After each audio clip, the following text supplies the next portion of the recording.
Dr. Mushroom. Hi. Good to see you, Marvin Hausman. Oh my gosh. I feel very mushroomy. Can I tell you? I got to tell you something. This is an unsolicited endorsement. Okay. When I met you, okay, I had just gotten out of knee surgery. Remember, my knee was the size of a cantaloupe. Okay, and anybody knows me. 2 years ago, I was a taco shy of 400 pounds. I mean, I'm an active guy. I work out 5-6 times a week. I just injured myself working out. My knee was this big. I took everything from glucosamine to chondroitin to every other. I have spent probably $500-600 on internet supplements trying to fix it. And I take this stuff and I take a triple dose of your stuff twice a day. And I have absolutely no swelling in my knee. And it's the only thing I've changed in my life is taking that stuff. You're doing something right. Well, yeah, I mean, we have natural anti-inflammatories. There's the wisdom in nature. Yeah. I mean, there are things in nature you don't need pharmaceutical products. Right. Tell our listeners and our viewers, I know a lot of you folks are just joining us, are new to Dr. Mushroom. We met him about 5 years ago, and we interviewed you just as a health guy, just out of the blue from a friend of a friend that you came in before you were this company. And you were doing this research and finding stuff out. So now he's the CEO of a publicly traded company called Total Nutraceuticals. Stock symbol is TNUS. And the interesting part about it is you did everything you said you were going to do 5 years ago, and we were all shaking our heads going, who's this mushroom guy? Mm-hmm. And suddenly you're back now. Are you getting the same response from your colleagues and everybody else you talk to? Oh, absolutely. No. I just was in Atlanta 2 days ago. An old surgical friend of mine, Dr. Richard Bassin, we were interns and residents at Mount Sinai Hospital in 1967, 1968, and then I was drafted into Vietnam in the Marine Corps and had my orders changed and was sent to NIH. And Richard called me the other day and says, Marv, I can't believe what I'm hearing. You're doing great research. Yeah. And in fact, he set up a meeting 2 days ago. I was just left from Atlanta to come here to do the TV show. Wow, that's good stuff. Stay right there. We're going to take a quick break, come back. Dr. Mushroom's in the house. By the way, their stock symbol's TNUS. Total Nutraceutical Solutions. You can OD on Part of our small caps are people, too. Their stock symbol, by the way, TNUS. Total Nutraceutical Solutions. I purchased this stock. I should probably tell you that in the interest of full disclosure. Let's reset the company because a lot of these people haven't seen you before. So let's talk about Total Nutraceutical Solutions and who you are and everything. Let's start from the beginning. I'm an immunologist and surgeon, trained at UCLA, had a pediatric surgery practice at Cedars-Sinai Medical Center. I've devoted the last 15 years of my life to curing Alzheimer's disease, finding out why nerve cells die in the brain. A lot of work was done at NYU School of Medicine, Harvard Medical School, Penn State, and we found these very potent antioxidants that are in mushrooms, right, and that no mammal can produce, but that you need. Right. In fact, we have shown in a recent public announcement that we could suppress Alzheimer's disease with vitamin D2 inside a mushroom.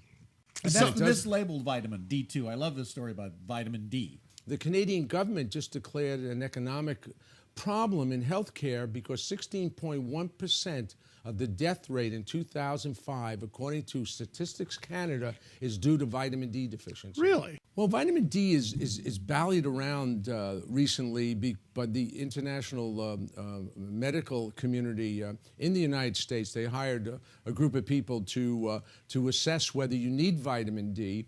And the report that came out by the IOM this week or last week was somewhat contradictory.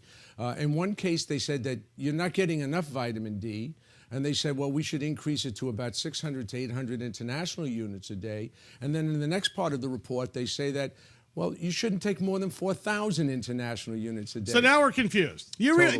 Listen, you're a doctor, but on our side of the fence, we get that all day long. I mean, we honestly get that all day long, and it's confusing. So break it down. By the way, you guys created a product after the research. You created a business after you found the research, not vice versa like most supplement companies do. Most supplement companies do it the opposite, correct? Yeah, absolutely. We're data-driven, and I'm established in medicine. I'm an immunologist. I've worked at NIH for years. We want to have data first. Then we create a product. Yeah. We don't go out and create a product and just say, where's the data? Right. And so we've been doing research for the last 2 or 3 years on oxidative stress, on Alzheimer's disease, on fibromyalgia, right, on blood sugar problems, and we're seeing very positive results from the anti-inflammatories in mushrooms. Well, the report this week by the IOM, the Institute of Medicine, helped things because it did raise the flag for vitamin D. It's telling people that vitamin D is very important. Yeah. Most physicians, like myself, think that the parameters of vitamin D nutrition need to be adjusted. Yeah. It need to be adjusted upwards, whether it's for humans or animals going to enter the pet food market, because nice. it's a fragmented market. When you go to the pet food store, there is no uniform approach to feeding pets. Okay. And all pets are vitamin D deficient. Just like the owners are vitamin D deficient, which the government said this week, everybody's vitamin D deficient. Right. All pets are vitamin D deficient because they don't get enough sunlight, even if they're outside. If you're above 34 degrees north latitude, Atlanta, Georgia, the sun is coming in at a skewed angle, doesn't come directly down, so your body, whether it's you or your pets, are not producing enough vitamin D. Let me give you a statistic, for example, which people may not even know.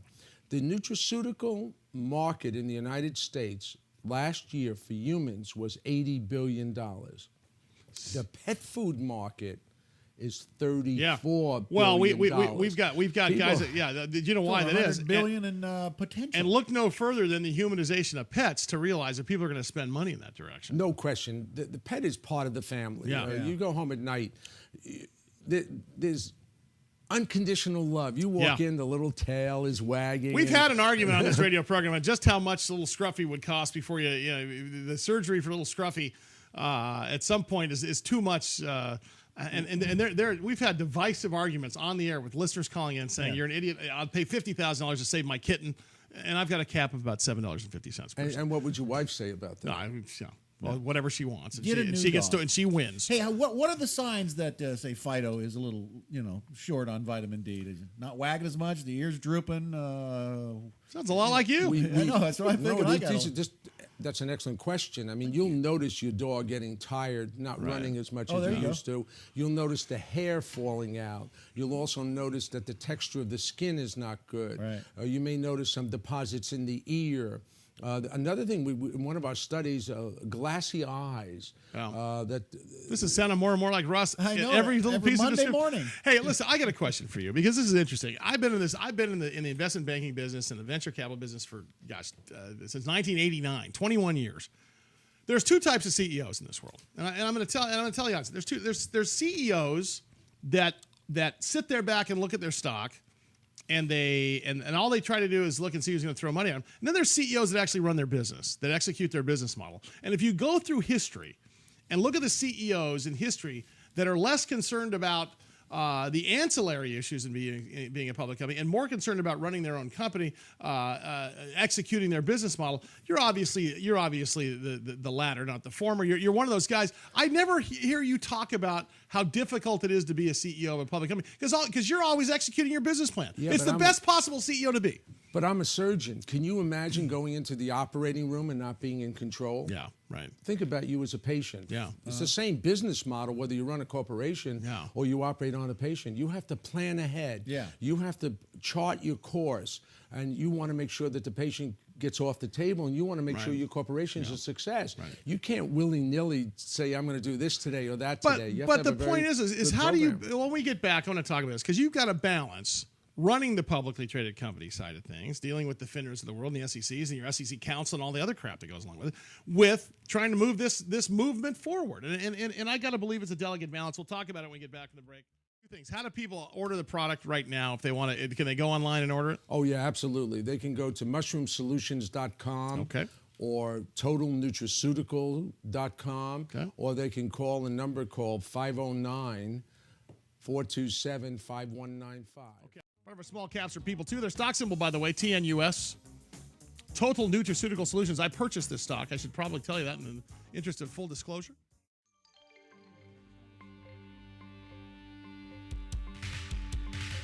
If you took all the talent on this show and bottled it up, you'd fail a urinalysis.